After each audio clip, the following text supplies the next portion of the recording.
भगवता नारायणेन स्वयं व्यासेन ग्रथितां पुराणमुनिना मध्ये महाभारतम् अद्वैतामृतवर्षिणीं भगवतीम् अष्टादशाध्यायिनीम् अम्ब त्वामनुसन्दधामि भगवद्गीते भवद्वेषिणीम् नमोऽस्तु ते व्यासविशालबुद्धे पुल्लारविन्दायतपात्रनेत्र येन त्वया भारततैलपूर्णः प्रज्वालितो ज्ञानमयप्रदीपः प्रपन्नपारिजाताय स्तोत्रवेत्रैकपाणये ज्ञानमुद्राय कृष्णाय गीतामृतदुहे नमः। वसुदेवसुतं देवं कंसचाणूरमर्दनं देवकी परमानन्दं कृष्णं वन्दे जगद्गुरुम्। जयद्रथजला गान्धारनीलोत्पला शल्याग्राहवती कृपेण वहनी कर्णेन वेलाकुला अश्वत्थामविकर्णघोरमकरा दुर्योधनावर्तिनी सोत्तीर्णा खलु पाण्डवैरणनदी कैवर्तकः केशवः चर्यवचः सरोजममलं गीतार्थगन्धोत्कटं नानाख्यानककेसरं हरिकथा सम्बोधनामोदितं लोके सज्जनषट्पदैरहरः पेपीयमानं मुदा भूयाद्भारतपङ्कजं कलिमल प्रध्वंसिना श्रेयसे। मूकं करोति वाचालं पङ्गुं लङ्घयते गिरिं यत्कृपातमहं वन्दे परमानन्दमाधवम्। कारं भुजगशयनं पद्मनाभं सुरेशं विश्वाधारं गगनसदृशं मेघवर्णं शुभाङ्गं लक्ष्मीकान्तं कमलनयनं योगिहृद्यानगम्यं वन्दे विष्णुं भवभयहरं सर्वलोकैकनाथम्। मा वरुणेन्द्ररुद्रमरुतः स्तुन्वन्ति दिव्यैस्तवैः वेदैः साङ्गपदक्रमोपनिषदैः गायन्ति यं सामगाः। ज्ञानावस्थिततद्गतेन मनसा पश्यन्ति यं योगिनो यस्यान्तं न विदुःसुरासुरगणा देवाय तस्मै नमः देवाय तस्मै नमः। ॐ शान्ति शान्ति शान्तिः। ॐ नारायणः परो व्यक्तात् अण्डमव्यक्तसम्भवम् अण्डस्यान्तस्त्विमे लोकाः सप्तद्वीपा च मेदिनी। ॐ शान्ति शान्ति शान्तिः।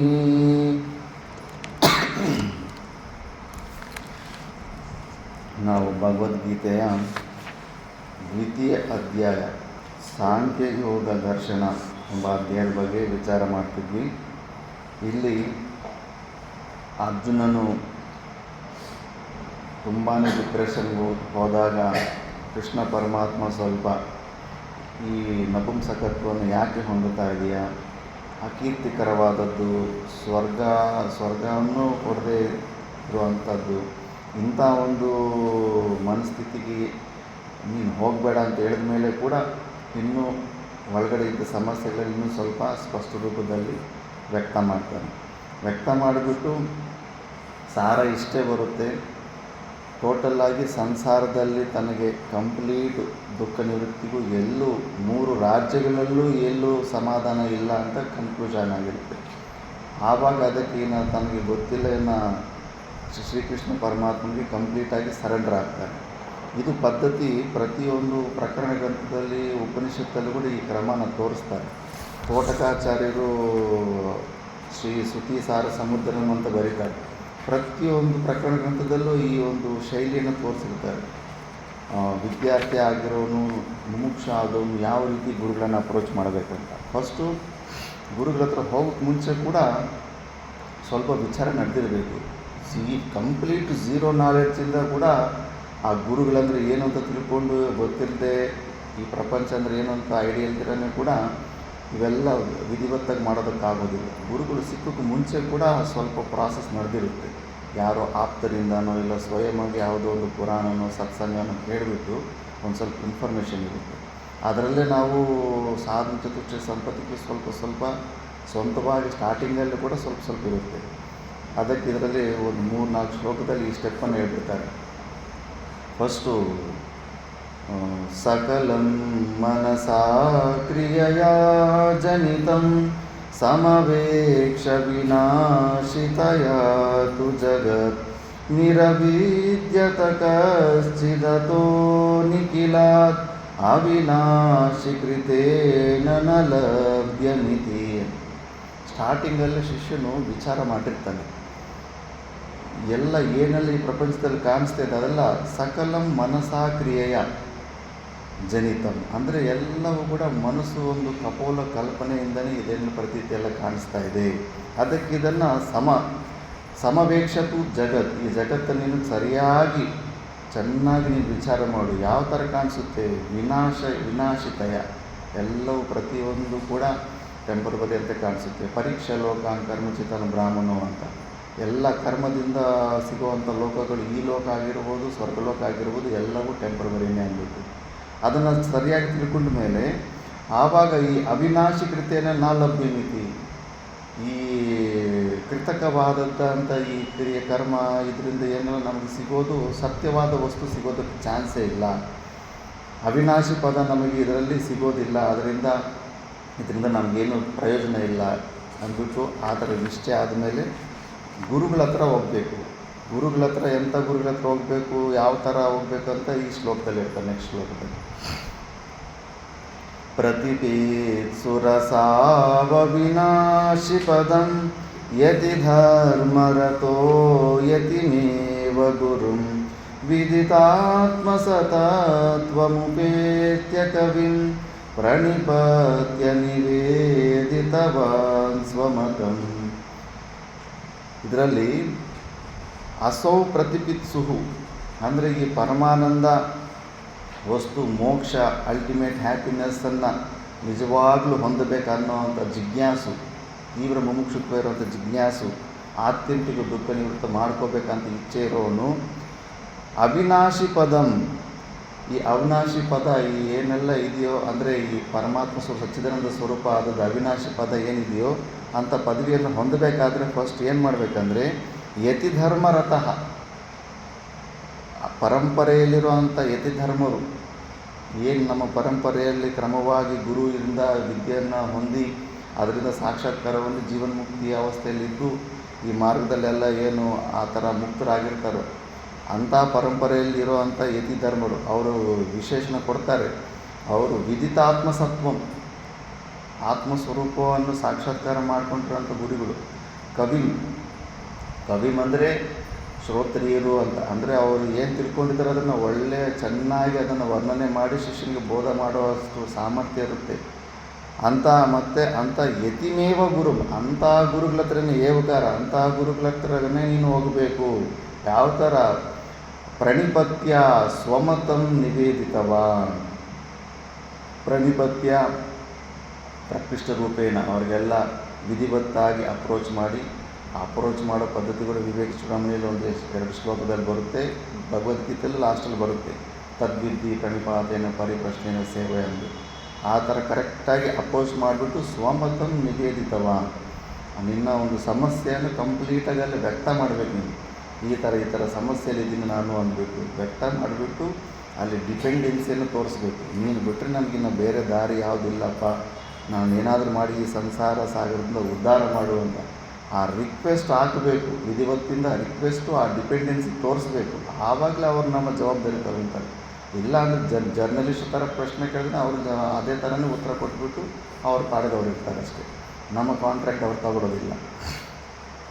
ಯಾವ ಥರ ನಿವೇದ ಮಾಡಬೇಕಂದ್ಬಿಟ್ಟು ಈ ಥರ ಹೇಳ್ತಾ ಇದ್ದಾರೆ. ಅಲ್ಲಿ ಗುರುಗಳ ಹತ್ರ ಎಲ್ಲ ಅಯ್ಯೋ ಈಗೋ ಪ್ರಾಬ್ಲಮ್ ಎಲ್ಲ ಇರಬಾರ್ದು, ನನ್ನ ವೀಕ್ನೆಸ್ ಹೇಳ್ಕೊಂಡ್ರೆ ಈಗ ಮತ್ತು ನನ್ನ ವ್ಯಾಲ್ಯೂ ಕಡಿಮೆ ಆಗೋಗುತ್ತೇನೋ ಅಂತ. ಏನೆಲ್ಲ ಮನಸ್ಸಿನಲ್ಲಿ ಸಮಸ್ಯೆಗಳಿರ್ತಾವೆ, ದುಃಖ ಇರ್ತಾವೆ, ಎಲ್ಲ ಕಂಪ್ಲೀಟಾಗಿ ವ್ಯಕ್ತ ಮಾಡಿಬಿಡಬೇಕು. ಈ ಥರ ಭಗವನ್ನು ದಧೌ ಮೃತಿ ಜನ್ಮ ಜಲೆ ಸುಖ ದುಃಖ ಜಶೇ ಪತಿತಂ ವ್ಯಥಿತಂ ಕೃಪಯಾ ಶರಣಾಗತಮೋದ್ಧರ ಮಾಂ ಅನುಷಾದ್ಯುಪಸನ್ನಮನನ್ಯಗತಿಂ. ಈ ಥರ ರಿಕ್ವೆಸ್ಟ್ ಮಾಡ್ಕೋಬೇಕು. ಹೇ ಭಗವನ್, ಮೃತಿ ಜನ್ಮ ಜಲೆ, ಈ ಜನನ ಮರಣ ಚಕ್ರಗಳಲ್ಲಿ ಸುಖ ದುಃಖ ಜಶೆ, ಈ ಸುಖ ದುಃಖಗಳೆಂಬ ಈ ಒಂದು ಏನು ತಿಮಿಂಗಳ ಇದೆ, ಇದರಲ್ಲಿ ತಿಮಿಂಗಳಿರುವಂಥ ಸಮುದ್ರದಲ್ಲಿ ಪತಿತಂ ವ್ಯತಿತಂ, ಅದರಲ್ಲಿ ಬಿದ್ದೋಗ್ಬಿಟ್ಟಿದ್ದೀನಿ. ಆ ಸಂಸಾರದಲ್ಲಿ ಸಿಕ್ಕಾಪಟ್ಟೆ ಫ್ರೈ ಆಗಿಬಿಟ್ಟಿದ್ದೀನಿ, ಸಿಕ್ಕಾಪಟ್ಟೆ ದುಃಖಗಳಿಂದ ಫ್ರೈ ಆಗಿಬಿಟ್ಟಿದ್ದೀನಿ ನಾನು. ಅದಕ್ಕೆ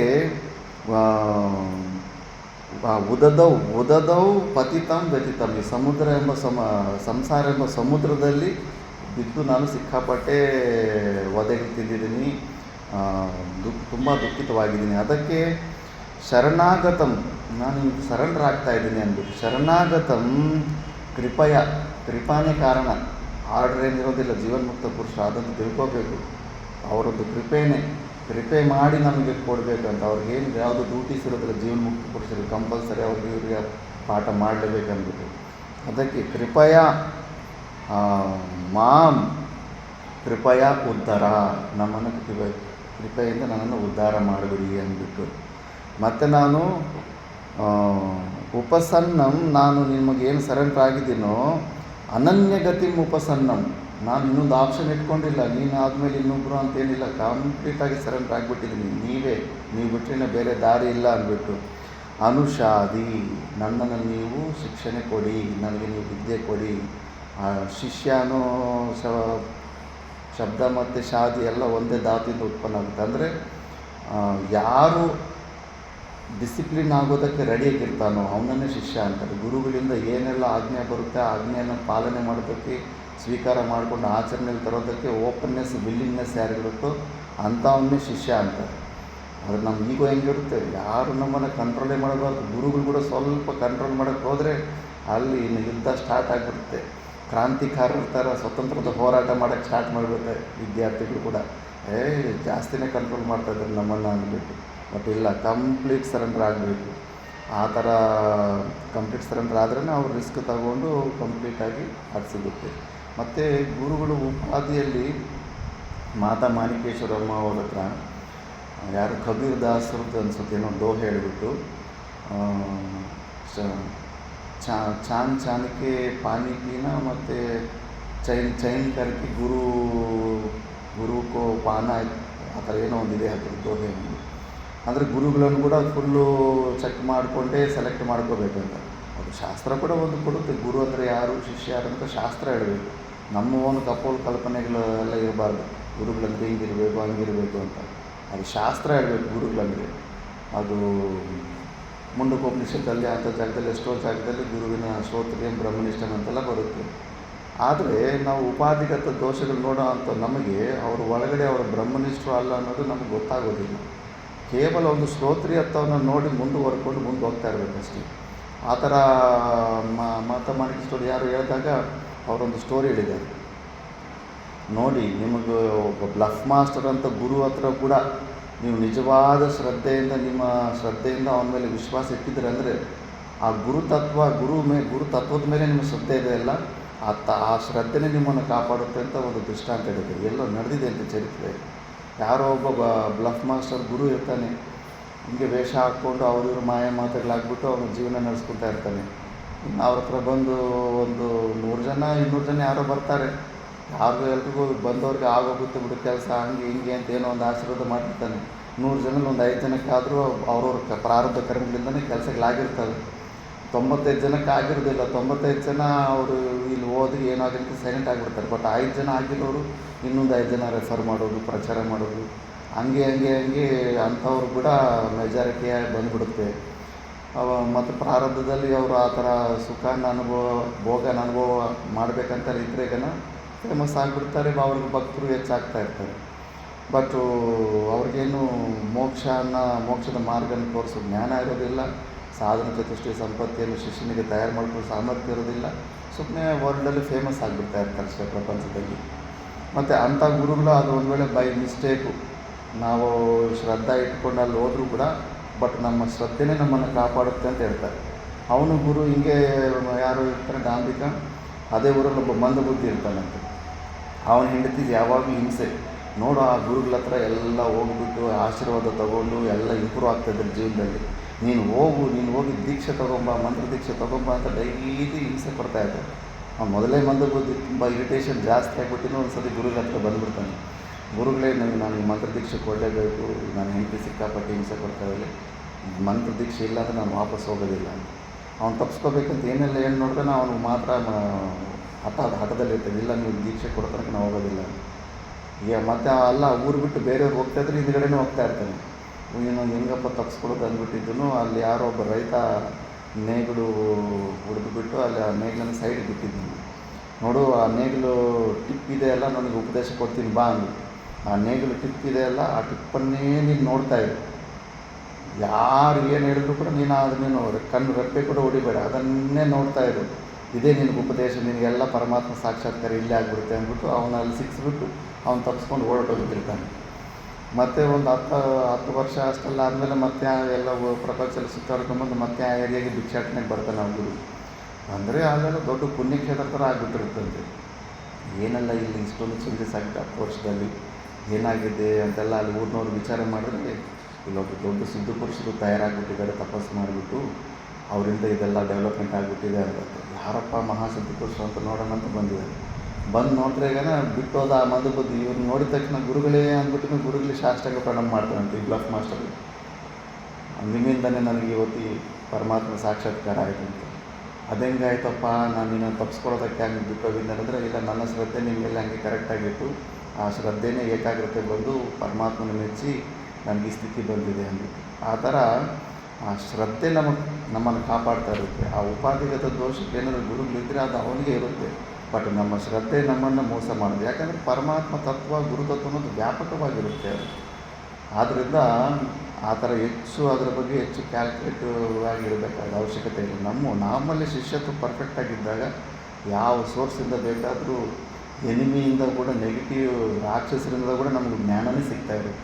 ನಮ್ಮ ರಿಸೀವರ್ ಹೆಂಗಿದೆ ಅದೇ ಥರ ಸಿಗ್ನಲ್ಸ್ ನಮ್ಗೆ ಸಿಗ್ತಾ ಇರುತ್ತೆ. ಆ ಥರ ಫಸ್ಟು ಈ ಥರ ಅಪ್ರೋಚ್ ಮಾಡೋ ಶ್ರದ್ಧೆಯಿಂದ ಅಪ್ರೋಚ್ ಮಾಡಬೇಕು. ಆವಾಗ ಇನ್ನು ಗುರುಗಳು ಉಪದೇಶದಲ್ಲಿ ಒಂದು ಮ್ಯಾಕ್ಸಿಮಮ್ ಇದೇ ಉಪದೇಶ ಮಾಡ್ತಾರೆ. ಈಗ ಗುರುಗಳು ಮೇಯ್ನಾಗಿ ಹೇಳ್ಬಿಡ್ತಾ ಇದ್ದಾರೆ, ವಿನಿವತ್ಯರತಿಂ ವಿಷಯೇ ವಿಷಮಾಂ ಪರಿಮೋಚ ಶರೀರ ನಿಬದ್ಧಮತಿಂ ಪರಮಾತ್ಮ ಪದೇ ಭವನೀತ್ಯರತೋ ಜಹಿ ಮೋಹಮಯಂ ಬ್ರಹ್ಮಾತ್ಮಮತೆ ಅಂತ ಸಿಂಪಲ್ಲಾಗಿ ಹೇಳ್ಬಿಡ್ತಾರೆ. ಫಸ್ಟ್ ನೀನು ವಿಷಯಗಳಲ್ಲಿ ಏನು ನಿನ್ನ ಆಸಕ್ತಿ ಇದೆಯೋ ಅದನ್ನು ತೆಕ್ಕೊಂಬಿಡು. ಮತ್ತು ಪರಿಮುಚ್ಚೆ ಈ ಶರೀರ ನಿಬದ್ಧ ಮತ್ತು ಈ ಶರೀರನೇ ನಾನು ಅನ್ನೋ ಒಂದು ಶರೀರದ ಜೊತೆ ಏನು ತಾದಾತ್ಮ್ಯ ಇದೆಯಲ್ಲ, ಆ ತಾದಾತ್ಮ್ಯನ ತೆಕ್ಕೊಂಬಿಡು. ಪರಮಾತ್ಮ ಭವೇ ನಿತ್ಯ ಋತು. ಪರಮಾತ್ಮ ಪದವಿ ಏನಿದೆ ಸಚ್ಚಿದಾನಂದ ಸ್ವರೂಪ, ಅದರಲ್ಲಿ ನಿತ್ಯ ರತನಾಗ ಅದರ ಬಗ್ಗೆನೇ ತಚ್ಚಿಂತನಂ ತತ್ಕಥನ ಮನ್ಯೋನ್ಯಂ ತತ್ಪ್ರಬೋಧನಂ ಏತದೇಕ ಪರತ್ವಂ ಬ್ರಹ್ಮಾಭ್ಯಾಸಂ ವಿದುರ್ವಿದ ಅಂತ. ಆ ಥರ ಅದೇ ತತ್ವದಲ್ಲೇ ನೀಡಿರು. ಆ ಥರ ನೀನು ಅಭ್ಯಾಸ ಮಾಡ್ಕೊಂಡ್ರೆ ಆವಾಗ ಮೋಹಮಯಂ ಭ್ರಮಂ ಆತ್ಮಮತೇ ಜಹಿ. ಆವಾಗ ನೀನು ಮೋಹನ ತೆಕ್ಕೊಡೋದಕ್ಕೆ, ಆ ಭ್ರಾಂತಿನ ತೆಕ್ಕೊಡೋದಕ್ಕೆ ನಿನಗೆ ಆಸ್ಕಾರ ಇರುತ್ತೆ ಅಂದ್ಬಿಟ್ಟು ಸಿಂಪಲ್ಲಾಗಿ ಈ ಥರ ಉಪದೇಶ ಮಾಡಿರ್ತಾರೆ. ಇನ್ನು ಕ್ರಮವಾಗಿ ಇನ್ನು ಆ ಥರ ಇರುತ್ತೆ. ಬಟ್ ವಿಧಾನ ಮಾತ್ರ, ಗುರುಗಳನ್ನು ಅಪ್ರೋಚ್ ಮಾಡೋ ವಿಧಾನ ಮಾತ್ರ ಅದು ನಾವು ಮರಿಬಾರ್ದು. ತುಂಬ ಡಿಸಿಪ್ಲಿನ್ಡ್ ವೇಯಲ್ಲಿ ಗುರುಗಳ ಹತ್ರ ಅಪ್ರೋಚ್ ಮಾಡಿಬಿಟ್ಟು ನಮ್ಮ ಪ್ರಾಬ್ಲಮ್ಸನ್ನು ಅಡ್ಮಿಟ್ ಮಾಡಿಬಿಟ್ಟು ಡಿಪೆಂಡೆನ್ಸಿ ತೋರಿಸಿ ಮತ್ತು ಅಲ್ಲಿ ಅಧ್ಯಯನ ಸ್ವಾಧ್ಯಾಯ ಅದೆಲ್ಲ ಇದು ಮಾಡಬೇಕು. ಛಾಂದೋಗ್ಯ ಉಪನಿಷತ್ತಲ್ಲಿ ಹೆಂಗಿದೆ ಅಂದರೆ ಫಸ್ಟ್ ಗುರುಗಳ ಹತ್ರ ಹೋಗಿಬಿಟ್ಟು ಏನು ಪಾಠ ಡಿಮ್ಯಾಂಡ್ ಮಾಡೋಂಗಿಲ್ವಂತೆ. ಆ ಗುರುಗಳಾಗ್ನೆಯಿಂದ ಫಸ್ಟ್ ಎಲ್ಲ ಸೇವೆನೇ ಎಲ್ಲ ಡೈಲಿ ಯಾವಾಗಂದ್ರೆ ಭಿಕ್ಷಾಟನೆ ಅದೊಂದೇ ಇರ್ತಾಯಿತ್ತು ಗುರು ಸೇವೆ. ಫಸ್ಟ್ ಎಲ್ಲ ಭಿಕ್ಷೆಗೆ ಹೋಗ್ಬಿಟ್ಟು ಗುರುಗೂ ತನಗೆ ಇಬ್ಬರಿಗೂ ಭಿಕ್ಷೆ ತೊಗೊಂಡ್ಬರ್ಬೇಕು. ಗುರುವಿಗೆ ಎಲ್ಲ ತಿಂದಾದಮೇಲೆ ಮಿಕ್ಕಿದ್ದನ್ನು ತಿನ್ನಬೇಕಾದ ಎಲ್ಲ ಗುರುವಿನ ಸೇವೆ ಎಲ್ಲ ಆದಮೇಲೆ ಮಿಕ್ಕಿದ ಸಮಯ ಏನಾದಿದ್ದರೆ ತನ್ನದೇನಾದರೂ ಸಾಧನೆ ಇದ್ದರೆ ಅದು ಮಾಡ್ಕೋಬೇಕಂತೆ. ಮತ್ತು ಗುರುಗಳು ತುಂಬ ಶಾಂತಿ ಪ್ರಸನ್ನ ಮುದ್ರೆಯಲ್ಲಿದ್ದಾಗ, ರಿಲ್ಯಾಕ್ಸ್ ಮೂಡಲ್ಲಿದ್ದಾಗ ಪ್ರಶ್ನೆ ಕೇಳೋದಕ್ಕೂ ಪರ್ಮಿಷನ್ ಇದೆ. ನಾನು ನಿಮ್ಮನ್ನು ಪ್ರಶ್ನೆ ಕೇಳ್ಬೋದಾ ಅಂತ ಕೇಳಿಬಿಟ್ಟು ಸಂಜೆ ಸ್ಟಾರ್ಟ್ ಮಾಡಿಬಿಟ್ಟು ಆ ಥರ ಸ್ಟಾರ್ಟ್ ಮಾಡಬೇಕು ಎಂಕ್ವೈರಿ ಪ್ರಾಸೆಸ್ ಅಂದ್ಬಿಟ್ಟು. ನಮ್ಮ ಗುರುಗಳು ಅಂತಿದ್ರು, ನೋಡಪ್ಪ ನಾನಂತೂ ನಮ್ಮ ಗುರುಗಳಿಗೆ ಅಷ್ಟು ಪದ್ಧತಿಯಲ್ಲಿ ಮಾಡೋಕ್ಕಾಗಲಿಲ್ಲ, ಬಟ್ ಶಾಸ್ತ್ರದ ಪ್ರಕಾರ ಆದರೆ ಹಿಂಗೆ ಇದೆ ನೋಡಿ, ಇದನ್ನು ನಾನು ಮಾಡಿದ್ದನ್ನು ನೀವು ಆದರ್ಶ ಮಾಡ್ಕೊಬೋದು, ನೀವು ಮಾತ್ರ ಇದು ಬೆಸ್ಟ್ ಇಲ್ಲಿ ಏನಿದೆಯೋ ಈ ಥರ ಮಾಡಿದ್ರಾಗ ನಿಮಗೆ ತುಂಬ ಬೇಗ ರಿಸಲ್ಟ್ ಸಿಗುತ್ತೆ ಅಂತ ಅವ್ರು ಹೇಳ್ತಿದ್ರು. ಬಟ್ ಅಟ್ಲೀಸ್ಟ್ ಆ ಪ್ರಯತ್ನದಲ್ಲಿ ಇರಬೇಕು. ಆ ಅಪ್ರೋಚಿಂಗ್ ವಿಧಾನ ಡಿಮ್ಯಾಂಡಿಂಗ್ ಇರಬಾರ್ದು ಗುರುಗಳ ಹತ್ರ. ಗುರುಗಳಿಗೆ ಗೊತ್ತು ಯಾವ ಸಮಯದಲ್ಲಿ ಯಾವ ಥರದ ಪಾಠ ಮಾಡಿದ್ರೆ ಅವನಿಗೆ ಬೆಸ್ಟ್ ಆಗುತ್ತೆ ಅಂದ್ಬಿಟ್ಟು ಆ ಥರ ಚೆನ್ನಾಗಿ ಗೊತ್ತಿರುತ್ತೆ. ಇದು ಪದ್ಧತಿಗಳು. ಈ ಥರ ಎಲ್ಲ ನಾವು ಹೋದ ಮೇಲೆ ನಮ್ಮ ಗುರುಗಳ ಹತ್ರ ಇದು ಮಾಡ್ತಾರೆ. ದೇಶ ಕಾಲ ಪರಿಸ್ಥಿತಿಗೆ ಅನುಕೂಲವಾಗಿ ಎಲ್ಲದರಲ್ಲೂ ಸ್ವಲ್ಪ ಚೇಂಜಸ್ ಆಗ್ತಾ ಬರ್ತಾ ಇದ್ದಾವೆ. ಬಟ್ ನಾವು ಅದು ಇನ್ಫಾರ್ಮೇಷನ್ ಮಾತ್ರ ತಿಳ್ಕೊಂಡಿದ್ದೀವಿ. ಎಷ್ಟು ನಮ್ಮ ಕೈಯಲ್ಲಿ ಸಾಧ್ಯ ಆಗುತ್ತೋ ಆ ಥರ. ನಾನು ಸ್ಟಾರ್ಟಿಂಗಲ್ಲಿ 30-35 ಆಶ್ರಮಗಳಿಗೆ ಎಲ್ಲ ಅಪ್ರೋಚ್ ಆಗಿದ್ದೆ. ಅವೆಲ್ಲ ಡಿಸಿಪ್ಲಿನ್ಡ್ ವೇಯಾಗಿ ಅಪ್ರೋಚ್ ಆಗಿದ್ದು ಗೊತ್ತೇ ಇರಲಿಲ್ಲ. ಇನ್ಫಾರ್ಮೇಷನ್ ಇಷ್ಟು ಡಿಸಿಪ್ಲಿನ್ಡಾಗಿ ನಮ್ಮ ಬಾಡಿ ಲ್ಯಾಂಗ್ವೇಜಲ್ಲಿ ಕೂಡ ಅದು ವಿನಯದ ವಾಕಲ್ಲಿ ಬಾಡಿ ಲ್ಯಾಂಗ್ವೇಜಲ್ಲಿ ಪ್ರತಿ 3 ವಿಕರಣ ಶುದ್ಧಿಯಿಂದ ಹೋಗ್ಬೇಕಾಗಿರುತ್ತೆ ಅಂತ ಮಹಾಪುರುಷರ ಹತ್ರ. ಇನ್ಫಾರ್ಮೇಷನ್ ಇಲ್ಲ ಅಂದರೆ ಹೆಂಗಿರ್ಬೇಕಂತ ಹೆಂಗೆ ಗೊತ್ತಾಗುತ್ತೆ. ಹೆಂಗಂದರೆ ಹಂಗೆಲ್ಲ ಹೋಗ್ಬಿಟ್ಟು ಎಷ್ಟೋ ಜಾಗದಲ್ಲಿ ನಮಸ್ಕಾರ ಮಾಡಿದಿರೋ ಕೂಡ ಅಲ್ಲಿ ಆಶ್ರಮದಲ್ಲಿದ್ದು ಹಂಗೆ ವಾಪಸ್ ಕೂಡ ಬಂದುಬಿಟ್ಟಿದ್ದು. ಆ ಮಟ್ಟಕ್ಕೆ ಇಲ್ಲಿಗೋಯಿತು ಆ ಸಮಯದಲ್ಲಿ. ಈಗ ಇದೇ ಥರ ಇನ್ನು ಸಂಜಯ್ ಹೇಳ್ತಾ ಇದ್ದಾನೆ, ಕೃಷ್ಣ ಅರ್ಜುನ ಈ ಥರ ಕಂಪ್ಲೀಟಾಗಿ ಎಲ್ಲ ತನ್ನ ಸಮಸ್ಯೆಗಳನ್ನು ಅಡ್ಮಿಟ್ ಮಾಡಿಬಿಟ್ಟು ಇವಾಗ ಸೈಲೆಂಟ್ ಆಗಿಬಿಡ್ತಾನೆ ಅಂತ ಹೇಳ್ತಾರೆ. ಸಂಜಯ ಉವಾಚ ಏವಮುಕ್ತ್ವಾ ಋಷಿಕೇಶಂ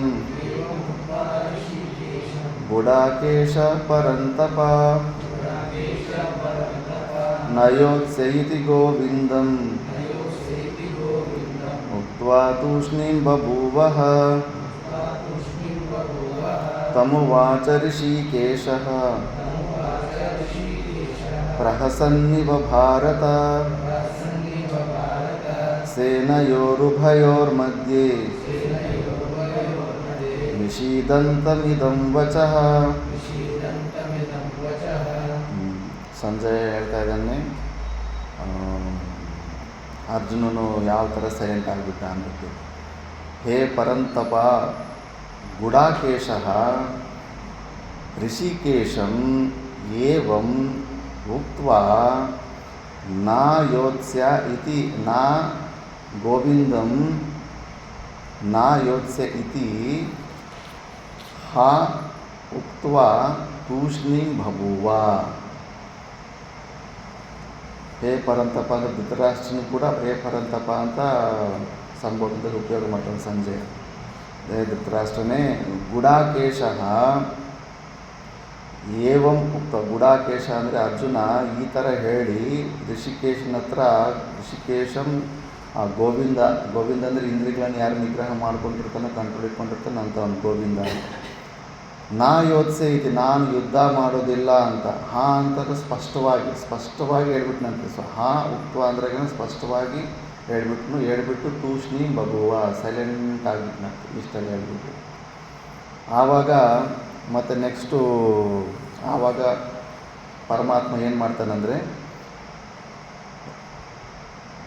ಹೇ ಭಾರತ, ಋಷಿಕೇಶ ಆ ಸಮಯದಲ್ಲಿ ಪರಮಾತ್ಮ ಉಭಯೋ ಸೇನಯೋ ಮಧ್ಯೆ ವಿಷೀದಂತಂ ತಂ ಪ್ರಹಸನ್ನಿವ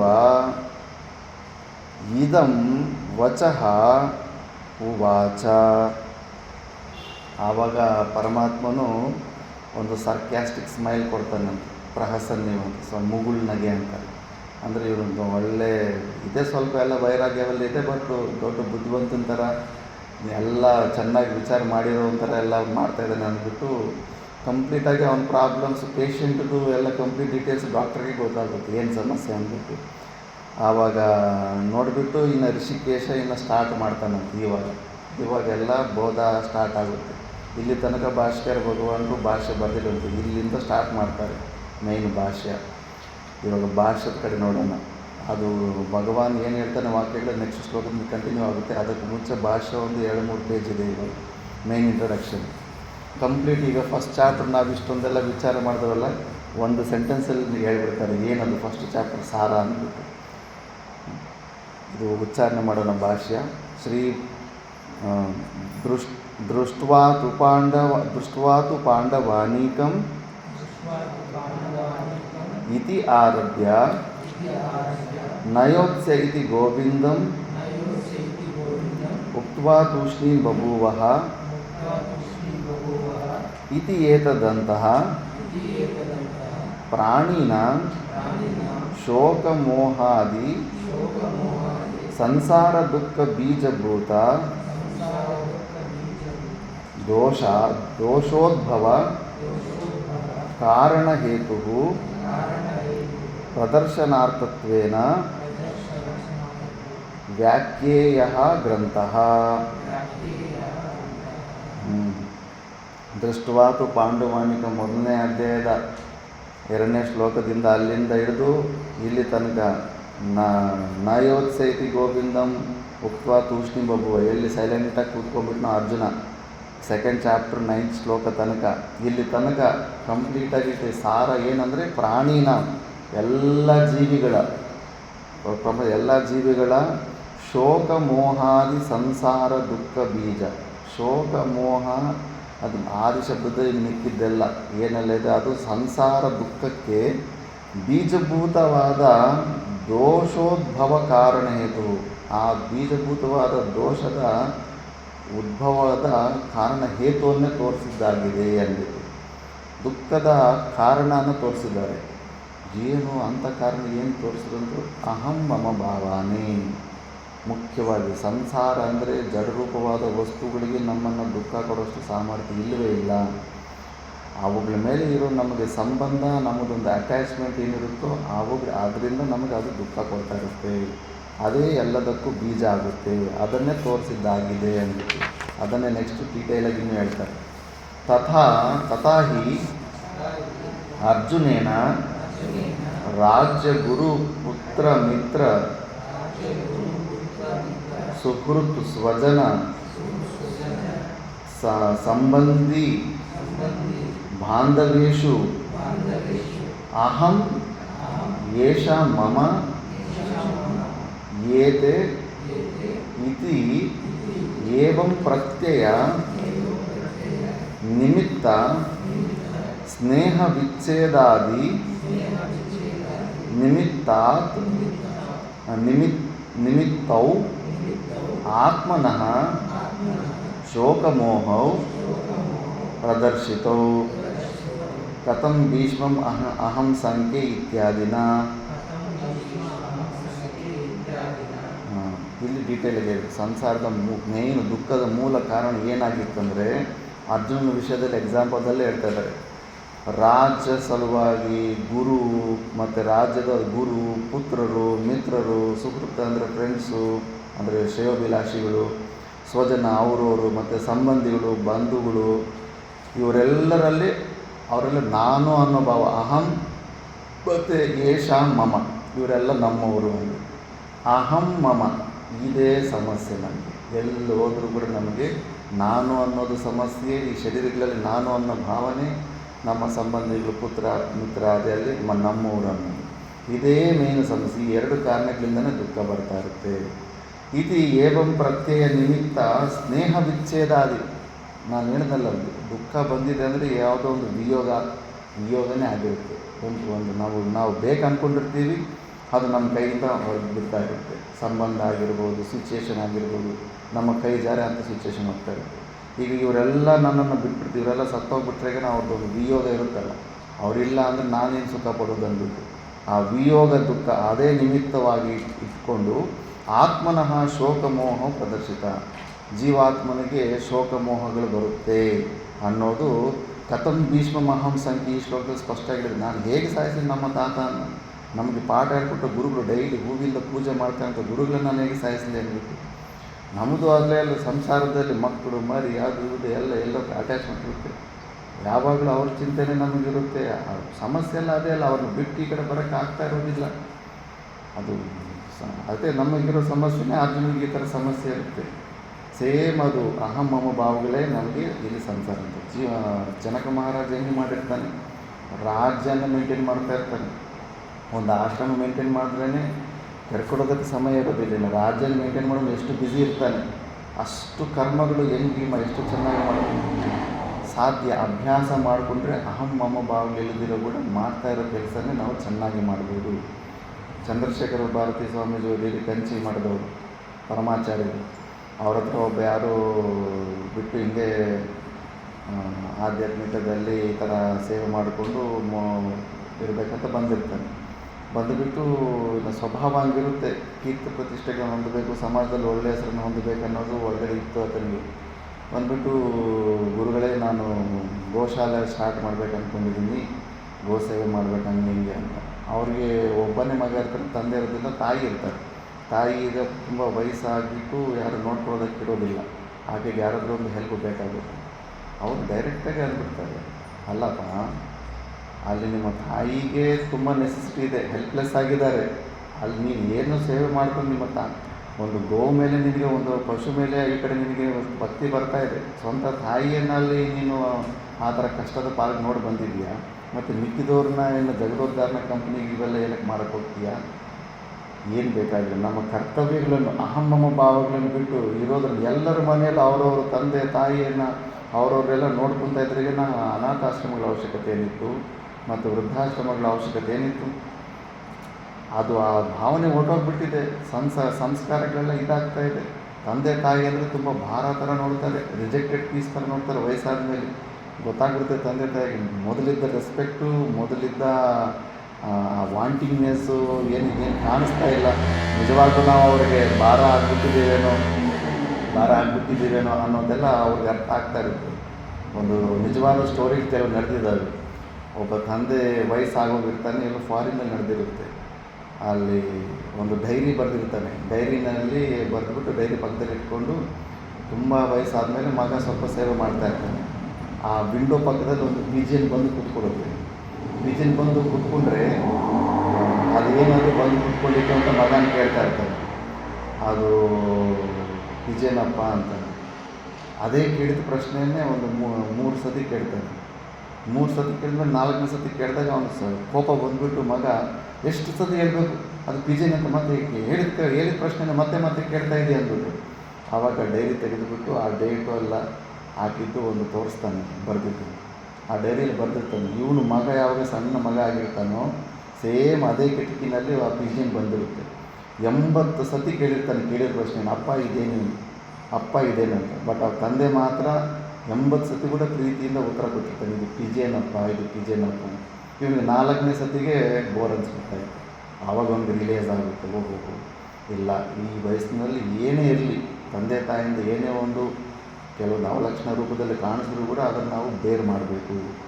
ಇಲ್ಲಾಂದರೆ ನಾವು ಸಣ್ಣ ವಯಸ್ಸಲ್ಲಿ ಅವ್ರು ನಮಗೆ ಮಾಡಿದ ಕೃಪೆ ಇವೆಲ್ಲ ಮರ್ತೋಗ್ಬಿಟ್ಟಿರ್ತೀವಿ ಅಂದ್ಬಿಟ್ಟು ಆ ಥರ ರಿಯಲೈಸ್ ಮಾಡ್ಕೋಬೇಕು. ಈಗೆಲ್ಲ ಸನಾತನ ಧರ್ಮದಲ್ಲಿ ಇನ್ಸೆಕ್ಯೂರ್ ಆಗಿಬಿಡ್ತಾ ಇದ್ದಾರೆ ವಯಸ್ಸಾದ ಮೇಲೆಲ್ಲ. ಯಾಕಂದರೆ ಆ ಥರ ಮಕ್ಕಳಿಗೆ ಗೊತ್ತಿಲ್ಲ ಡ್ಯೂಟಿ ಅಂದರೆ ಏನು ಅಂದ್ಬಿಟ್ಟು. ಅದು ಪರಮಾತ್ಮನ ಡ್ಯೂಟಿ ಅಂತ ಮಾಡಬೇಕದು. ಮತ್ತು ಅದು ಸಂಸಾರ ಹೆಂಗೆ ನಡಿಬೇಕು?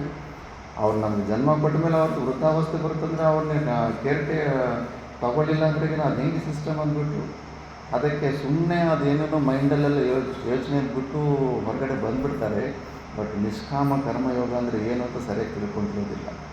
ಮಾಡೋ ಕೆಲಸಗಳನ್ನೇ ಸಾಕು. ನಮ್ಮ ಮಕ್ಕಳು ಮರಿ ಅಕ್ಕಪಕ್ಕ ಸಂಬಂಧಿಗಳು ಅವರೆಲ್ಲ ಏನಿರ್ತಾರೆ ಅವ್ರ ಮೇಲೇ ಅಹಮ್ಮಮ ಭಾವಗಳು ಇಳಿದಿರ ಡ್ಯೂಟಿ ಓರಿಯೆಂಟೆಡಾಗಿ ಮಾಡ್ಕೊತಾ ಇದ್ದಾರೆ.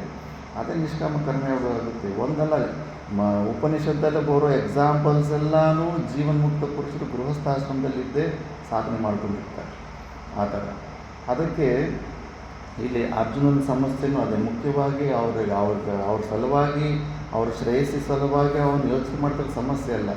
ಆ ಅಟ್ಯಾಚ್ಮೆಂಟ್ ಏನಿದೆಯೋ ಆ ಅಟ್ಯಾಚ್ಮೆಂಟ್ ಇವಾಗ ಶಾಸ್ತ್ರ ವಿಹಿತ ಕರ್ಮಗಳನ್ನು ಕೂಡ ಮಾಡದಿರ ನಿಲ್ಲಿಸ್ಬಿಡ್ತಾಯಿದೆ. ಅವರು ಶಾಸ್ತ್ರ ಪ್ರಕಾರ ಅವರು ಪಾಪದ ಕೆಲಸ ಮಾಡ್ತಾರೆ, ಧರ್ಮದ ಕಡೆ ನಿಂತಿದ್ದಾರೆ, ಅವರು ಮೇಲೆ ಯುದ್ಧ ಮಾಡಿದ್ರೇ ಅದು ಶ್ರೇಯ. ಅದು ಇಲ್ಲ, ಶಾಸ್ತ್ರ ವಿಹಿತ ಕರ್ಮಕ್ಕೂ ಕೂಡ ವಿರುದ್ಧವಾಗಿ ಓನ್ ಕನ್ಕ್ಲೂಷನ್ನು ಆ ಮೋಹ ಅನ್ನೋದು ಅಡ್ಡ ಬಂದುಬಿಟ್ಟು ಅದನ್ನು ಈಗ ಅದೇ ಮತ್ತು ಅವನು ಕ್ಷತ್ರಿಯ ಧರ್ಮ ಆಗಿದ್ದರೂ ಕೂಡ ನಾನು ಸನ್ಯಾಸ ಧರ್ಮನ ಸ್ವೀಕಾರ ಮಾಡ್ತೀನಿ ಅಂತ ಅವನ ಧರ್ಮ ಅಲ್ಲ. ಸ್ವಾಭಾವಿಕವಾಗಿ ಇನ್ನೂ ರಜೋಗುಣ ಅವೆಲ್ಲ ಡ್ರೈನ್ ಆಗೇ ಇಲ್ಲ. ಸುಮ್ಮನೆ ಅವನು ಸ್ವಾಭಾವಿಕವಾಗಿ ಕ್ಷತ್ರಿಯ ಧರ್ಮವನ್ನು ಮಾಡಬೇಕಾದ್ರೂ ಸ್ವಭಾವವನ್ನು ಬಿಟ್ಟು ಇನ್ನೊಂದು ಧರ್ಮ ಮಾಡಬೇಕಂತೆಲ್ಲ ಧರ್ಮದಿಂದ ಅದು ಪರಧರ್ಮವನ್ನು ಕ್ಯಾಚ್ ಮಾಡೋದು ಇದು ಮಾಡ್ತಾನೆ. ಅದೆಲ್ಲ ಡೀಟೇಲಾಗಿ ಎಕ್ಸ್ಪ್ಲೇನ್ ಮಾಡ್ತಾನೆ. ಶೋಕಮೋಹ ನೆಕ್ಸ್ಟ್. ಶೋಕಮೋಹಾಭ್ಯಾಂ ಹಿ ಅಭಿಭೂತ ವಿವೇಕ ವಿಜ್ಞಾನ ಸ್ವತಃ ಏವ ಕ್ಷತ್ರಧರ್ಮೇ ಯುದ್ಧೇ ಪ್ರವೃತ್ತೋಪಿ ಅಸ್ಮಾತ್ ಯುದ್ಧಾತ್ ಉಪರರಾಮಃ ಪರಧರ್ಮಂಚ ಭಿಕ್ಷಾಜೀವನಾದಿಕಂ ಕರ್ತುಂ ಪ್ರವವೃತ್ತೆ.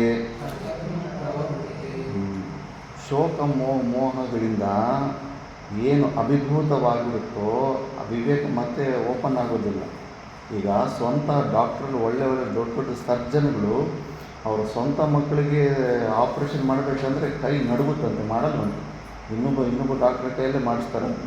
ಮಿಕ್ಕಿದವ್ರು ಹೊಟ್ಟೆಗಳು ಎಷ್ಟೋ ಹೊಟ್ಟೆಗಳು ಅವು ಇವೆಲ್ಲ ಕೊಯ್ದಿರ್ತಾರೆ. ಬಟ್ ಸ್ವಂತ ಮಕ್ಕಳ ಮೇಲೆ ಆಪ್ರೇಷನ್ ಮಾಡೋಕ್ಕೆ ಹೋದ್ರಾಗೇ ಕೈ ನಡುಗುತ್ತಂತೆ. ಯಾಕಂದರೆ ಅಲ್ಲಿ ಮೋಹ ಇರುತ್ತೆ.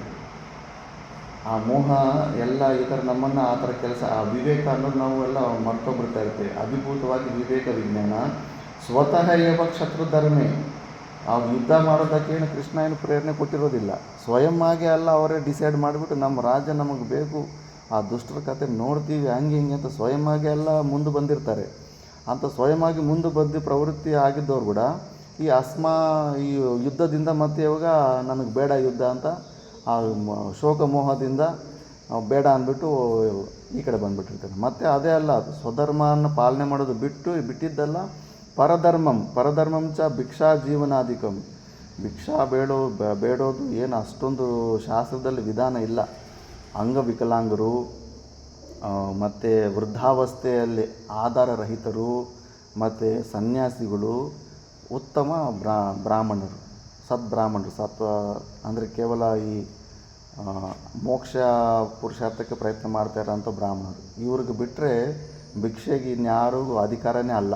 ಭಿಕ್ಷೆ ಸುಮ್ಮನೆ ಕೈ ಕಾಲು ಎಲ್ಲ ನೆಟ್ಟಗಿದ್ದು ಭಿಕ್ಷೆ ಬೇಡೋದು ಅದು ಶಾಸ್ತ್ರ ನಿಂದೆ ಮಾಡುತ್ತೆ.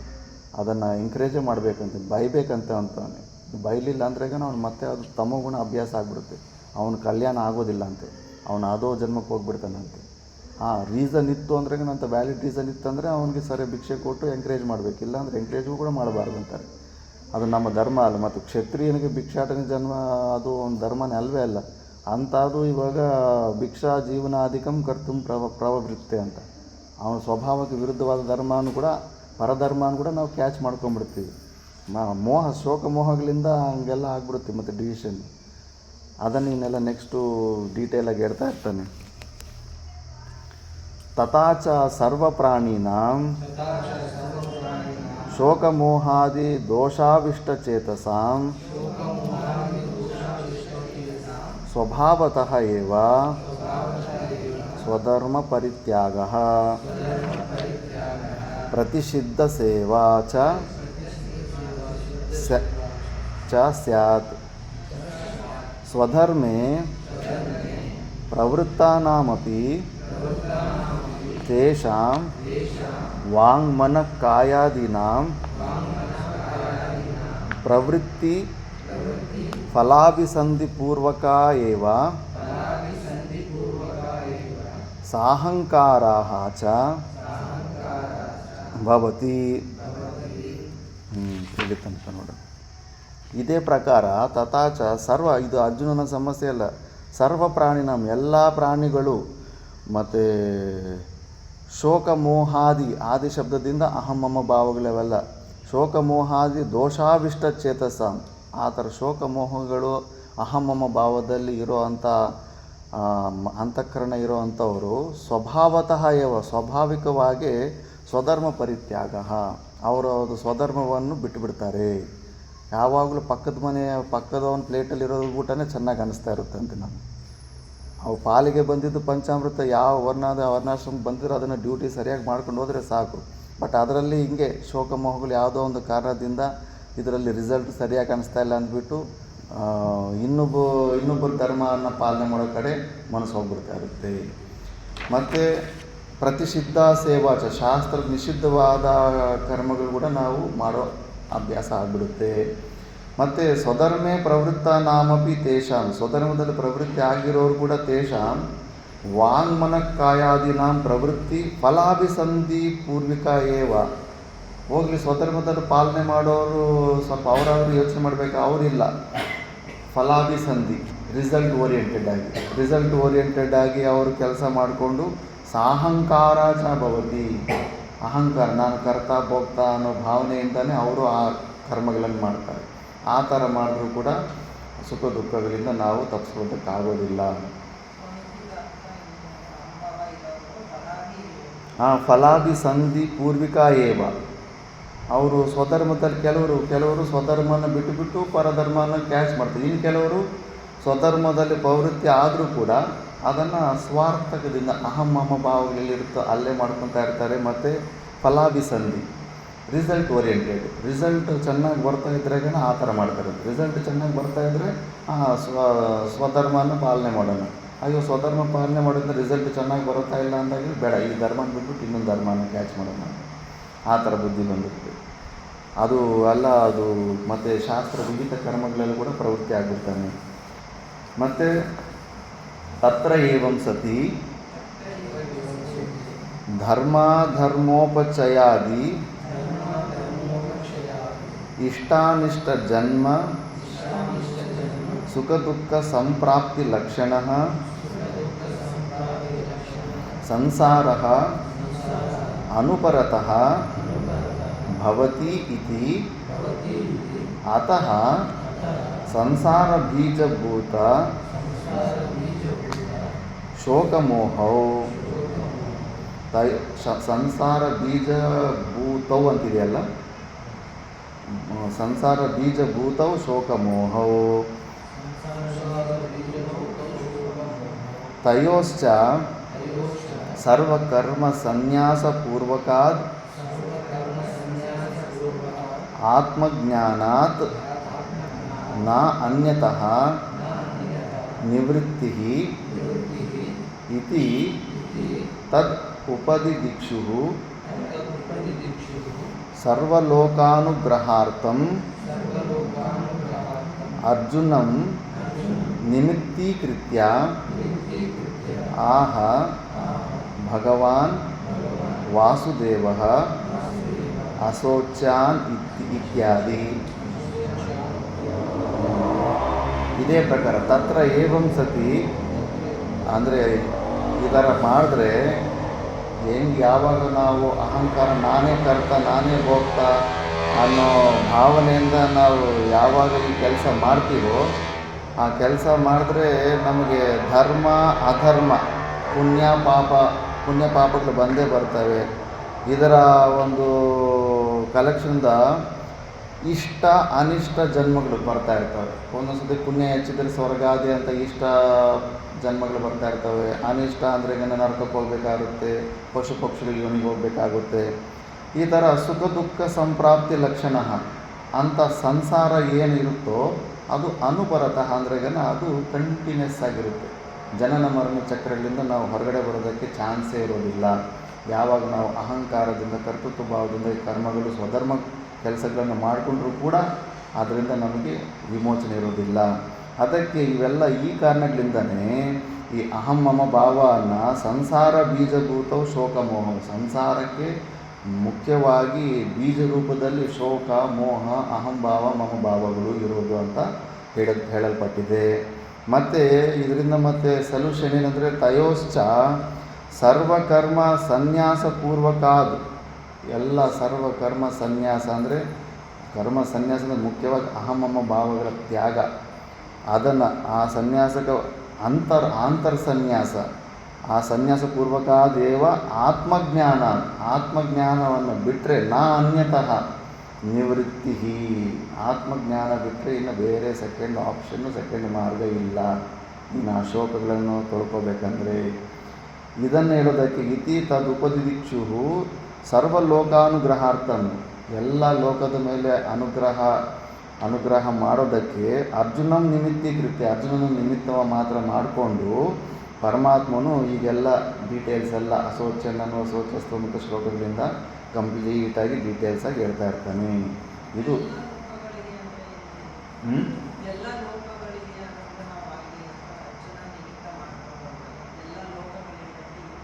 ಹೌದು, ಎಲ್ಲ ಲೋಕಗಳಿಗೂ ಇದು ಇನ್ಫಾರ್ಮೇಷನ್ನು ಎಲ್ಲರಿಗೂ ಆಗುತ್ತೆ. ದೇವಲೋಕದಲ್ಲೂ ಬ್ರಹ್ಮವಿದ್ಯೆ ಅನ್ನೋದು ಎಲ್ಲರಿಗೂ ಅನ್ವಯಿಸುತ್ತೆ. ಅದು ಸರ್ವಲೋಕಾನುಗ್ರಹಾರ್ಥ. ನಾವು ಹೆಂಗೆ ಇಂದ್ರನ ಸ್ಟೋರಿ ಅವೆಲ್ಲ ಓದ್ತೀವೋ ಇಲ್ಲಿನ ಸ್ಟೋರಿಗಳು ಅವರು ಓದ್ತಾರೆ. ಅವ್ರಿಗೂ ಆಚಾರ್ಯಕ್ಕೆ ಬೃಹಸ್ಪತಿ ಅವರಲ್ಲಿ ಕೂತ್ಕೊಂಡು ಏನು ಮಾಡ್ತಾರೆ, ಮತ್ತು ಬ್ರಹ್ಮದೇವರ ಅಲ್ಲಿ ಕೂತ್ಕೊಂಡು ಡೈಲಿ ಸತ್ಸಂಗ ನಡೀತಾ ಇರುತ್ತೆ, ವೇದಾಂತ ಡೈಲಿ ಅಲ್ಲೂ ಸತ್ಸಂಗಕ್ಕೆ ಅವೆಲ್ಲ ನಡೀತಾ ಇರ್ತಾರೆ, ವಿದ್ಯಾಭ್ಯಾಸ ಅದು ಇವು ಎಲ್ಲ. ಭೂಲೋಕದ ಎಷ್ಟೋ ಮಹಾಭಾರತದ ಹೆಚ್ಚು ಶ್ಲೋಕಗಳು ಅವರೇ ಎತ್ಕೊಂಡು ಹೋಗಿದ್ದಾರೆ ದೇವತೆಗಳು. ಎಷ್ಟು 18 ಲಕ್ಷನೇನೋ 1 ಲಕ್ಷ ಮಾತ್ರ ಭೂಲೋಕದಲ್ಲಿ ಬಿಟ್ಟಿದ್ದಾರೆ. ಮ್ಯಾಕ್ಸಿಮಮ್ ಅವ್ರ ಹತ್ರನೇ ಇದೆ ಮಹಾಭಾರತ ಕೂಡ. ಆದ್ದರಿಂದ ಎಲ್ಲ ಲೋಕಗಳ ಅನುಗ್ರಹ ಮಾಡೋದಕ್ಕೆ ದೇವತೆಯವರು ಬೇಡ್ಕೊತಾರಂತೆ, ಯಾವುದೋ ಒಂದು ಕಾರಣದಿಂದ ನಾನು ಭೂಲೋಕದಲ್ಲಿ ಹೋಗಿ ಮನುಷ್ಯರನ್ನು ತಗೋಬೇಕು ಅಂದ್ಬಿಟ್ಟು. ಯಾಕಂದರೆ ಇಲ್ಲಿ ಕಡಿಮೆ ಸಮಯದಲ್ಲಿ ಸ್ವಾಭಾವಿಕವಾಗಿ ವೈರಾಗ್ಯ ಬರುತ್ತೆ. ಯಾಕಂದರೆ ಪ್ಲ್ಯಾಟ್ಫಾರ್ಮ್ ಹಂಗಿದೆ, ಸುಖ ದುಃಖಗಳು ಬಂದು ವಿರಕ್ತಿ ಬೇಗನೆ ಬಂದ್ಬಿಡುತ್ತೆ. ಅದಕ್ಕೆ ಇಲ್ಲಿ ವೈರಾಗ್ಯ ತುಂಬ ಈಸಿ ಅಂದ್ಬಿಟ್ಟು ಮತ್ತು ಭೂಲೋಕದಲ್ಲೇ ಜನ್ಮ ತಗೋಬೇಕಂತ ದೇವತೆಗಳು ಕೂಡ ಅಲ್ಲೇ ಇರ್ತಾರೆ, ಪ್ರಾರ್ಥನೆ ಮಾಡ್ತಾ ಇರ್ತಾರೆ ಅಂತ. ಅದಕ್ಕೆ ಎರಡೇ ಬೆಸ್ಟ್ ಬ್ರಹ್ಮ ವಿಚಾರಕ್ಕೆ, ಎರಡೇ ಲೋಕಗಳು ಬೆಸ್ಟು ಅಂದ್ಬಿಟ್ಟು, ಒಂದು ಬ್ರಹ್ಮಲೋಕ, ಒಂದು ಇಲ್ಲಿ ಅಂದ್ಬಿಟ್ಟು. ಛಾಯಾ ತಪಯೋರಿವ ಬ್ರಹ್ಮಲೋಕೆ ಅಂದ್ಬಿಟ್ಟು. ಈ ಭೂಲೋಕದಲ್ಲಿ ಹೆಂಗೆ ಅಂದ್ರೆ ದರ್ಪಣದಲ್ಲಿ ಮಲಿನ ಕನ್ನಡಿ ಮಿರರ್ ಸ್ವಲ್ಪ ಗಲೀಜಾಗಿದ್ರೆ ನಮ್ಮ ಮುಖ ಸ್ಪಷ್ಟವಾಗಿ ಕಾಣಿಸೋದಿಲ್ಲ. ಬಟ್ ಆ ದರ್ಪಣನ ಸ್ವಲ್ಪ ಕ್ಲೀನ್ ಮಾಡ್ಕೊಂಡ್ಬಿಟ್ರೆ ಡಸ್ಟ್ ಎಲ್ಲ ನಮ್ಮ ಪ್ರತಿಬಿಂಬ ಸ್ಪಷ್ಟವಾಗಿ ಕಾಣಿಸುತ್ತೆ. ಆ ದರ್ಪಣ ಯಾವುದೂ ಅಲ್ಲ, ನಮ್ಮ ಅಂತಃಕರಣ ಬುದ್ಧಿ.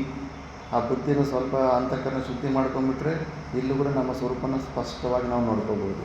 ಮತ್ತು ಅಲ್ಲಿ ಬ್ರಹ್ಮಲೋಕದಲ್ಲಿ ನಮ್ಮ ನೆರಳು ನಾವು ಹೆಂಗೆ ಸಪ್ರೇಟ್ ಇದ್ದೀವಿ ಅಂತ ಅಲ್ಲಿ ಸ್ವಾಭಾವಿಕವಾಗಿ ಆ ವಿವೇಕ ಬಂದ್ಬಿಡುತ್ತದೆ.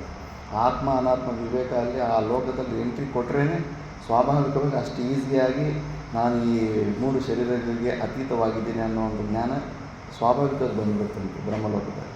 ಅಲ್ಲಿನ್ನೂ ಈಸಿ. ಈ 2 ಲೋಕಗಳು ಬಿಟ್ಟರೆ ಮಿಕ್ಕಿದ್ದು ಸ್ವರ್ಗಲೋಕದಲ್ಲಿ ಕೆಸರು ನೀರಲ್ಲಿ ಪ್ರತಿಬಿಂಬ ನೋಡ್ಕೊಂಡು ನಮಗೆ ಕೆಸರು ನೀರಲ್ಲಿ ಸ್ಪಷ್ಟವಾಗಿ ಕಾಣಿಸೋದಿಲ್ವಲ್ಲ ನಾವಂತೂ, ಯಾಕಂದರೆ ಅಲ್ಲಿ ಭೋಗಗಳು ಜಾಸ್ತಿ ಇರ್ತವೆ. ಎಲ್ಲ ಲೋಕಗಳಿಂದ ಸ್ವರ್ಗ ಲೋಕದಿಂದ ಉಪಲಕ್ಷಣದಲ್ಲಿ ಎಲ್ಲ ಲೋಕಗಳಲ್ಲೂ ಕೂಡ ತುಂಬ ದುರ್ಲಭ ಅಂದ್ಬಿಟ್ಟು ಕೇವಲ ಮನುಷ್ಯ ಲೋಕ ಮತ್ತು ಬ್ರಹ್ಮಲೋಕ ಇವೆರಡೇ ಬೆಸ್ಟ್ ಅಂದ್ಬಿಟ್ಟು. ಇದೇ ಥರ ಇನ್ನು ಭಾಷೆ ಸ್ಟಾರ್ಟ್ ಮಾಡ್ತಾರೆ, ಅದು ನೆಕ್ಸ್ಟ್ ಕ್ಲಾಸಲ್ಲಿ.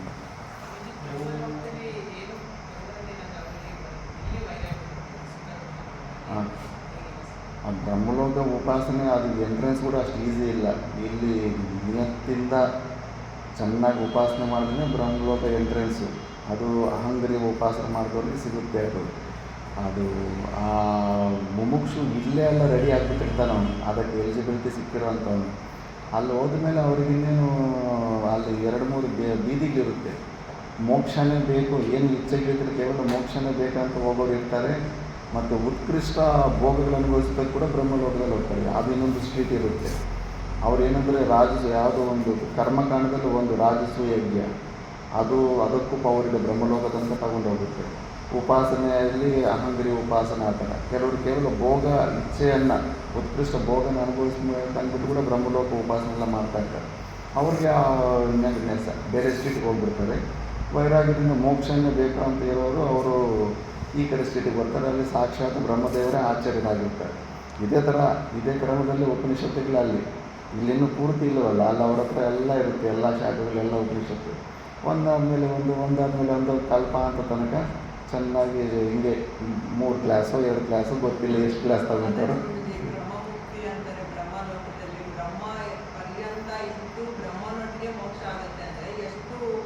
ತುಂಬ ಲೇಟ್ ಆಗುತ್ತೆ ಅಂತ ಇದೇ ಬೆಸ್ಟ್. ನಾನು ಮೈಸೂರಲ್ಲಿದ್ದಾಗ ಇದೇ ಪ್ರಶ್ನೆ ಕೇಳಿದೆ ನಾನು ಸ್ವಾಮೀಜಿ ಅಷ್ಟು ಲಾಂಗ್ ಪೀರಿಯಡ್ ಅವ್ರಿಗೆ ಬೋರ್ ಆಗಲ್ವ ಅಂತ ಕೇಳಿದೆ. ಎಲ್ಲ ಜೋರಾಗಿ ನಕ್ಬಿಟ್ರು. ಇಲ್ಲ, ಸಮಯ ನೀನು ಈ ಪ್ಲೇನಲ್ಲಿ ನಿಂತು ನೋಡ್ತಿದ್ಯಾ, ಇಲ್ಲಿ ನಿಂತ್ಕೊಂಡು ಅವ್ರ ಸಮಯ ನೋಡಿದ್ರಾಗ ಅದು ಲೆಂತಿ ಅನಿಸುತ್ತೆ. ಅಲ್ಲಿ ಹೋದರೆ ಅವರಿಗೂ ಒಂದು ಲೈಫ್ ಟೈಮ್ ಥರನೇ, ಒಂದು 100 ವರ್ಷ ಥರನೇ ಅವ್ರಿಗೆ, ಇನ್ನೂ ಜಾಸ್ತಿನೇ ಲಾಂಗ್ ಪೀರಿಯಡ್. ನಾವು ಭೂಲೋಕದಲ್ಲಿ ನಿಂತ್ಕೊಂಡು ಅಲ್ಲಿ ನೋಡ್ತಾ ಇದ್ರೆ ಹಂಗೆ ಅನಿಸ್ತಾ ಇರುತ್ತೆ. ಆ ಶರೀರ ತಗೊಂಡ್ರೆ ಅಲ್ಲಿ ಅವ್ರಿಗೆ ಅದು 100 ವರ್ಷ ಒಂದು ಲೈಫ್ ಥರ ಇರುತ್ತೆ.